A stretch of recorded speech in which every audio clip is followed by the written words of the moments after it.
कमाली जी सर। कदे मोहब्बत कई थी? जी साईं बिल्कुल कया। कैसा कई? 15-20 छोकरियां सां कया सर। कर पोई एडी मोहब्बत? साईं नी मोहब्बत त गंजो कयो नवाज शरीफ वांगुर। हल भले कीअं छोकरियूं तूं ठहनि तव्हां सां?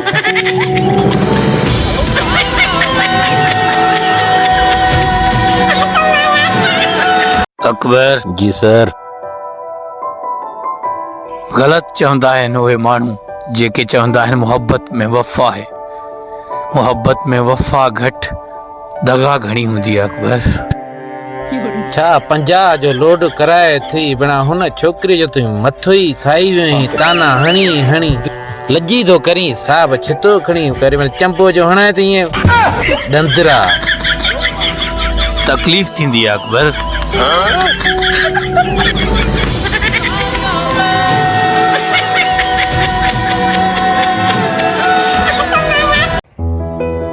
अकबर जी सर। गुरु का थिया नज़र कोन थो अचे। गुरु किथे सिग्नल ते बीठो हूंदो तुंहिंजो मुंहिंजो ख़र्च कढंदो हूंदो। रात गुरु पैसा घटि ॾेई छो रोज़ी कोन थियसि? रात सिग्नल ते ॿियो फ़कीर पी वियो रात रोज़ी न थियसि विड़ी पिया पाण में तोखे ख़बर ई न आहे ट्रेडा इन सिग्नल ते त अकबर ठीको असांजो आहे न। साहब पिनड़े ठीको हूंदो आहे छा जाथे वारो लॻे। ठीकु।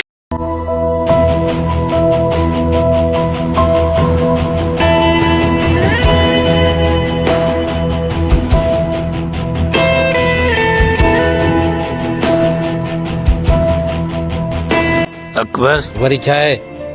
दरवाज़ो केरु खोलींदो? हलो खोलियां थो अच मर मर भणा मर फेडा मुकुन दून भञाए वरी। अकबर जी सर। जल्दी हल दुश्मन हमलो कंदा असां ते। दुश्मन में बुढ़ी मरंदा आहिनि साइकिल वारे ते हमलो कंदा।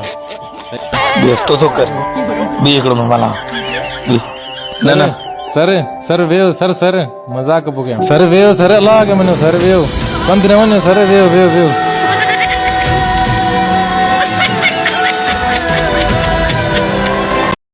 अकबर जी सर। हाणे सबर जो पैमानो ख़त्म थी चुको आहे अकबर। छड़नि जे मालिकनि खे फोन कर जो छड़ा परणाईंदो या न।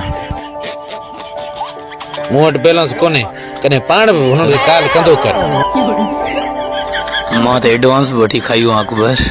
ल भई मोबाइल जो लोड कोन वरी छड़नि जी शादियूं थो कराए सुञा डरड़ चाहे वठां मुंडी पटे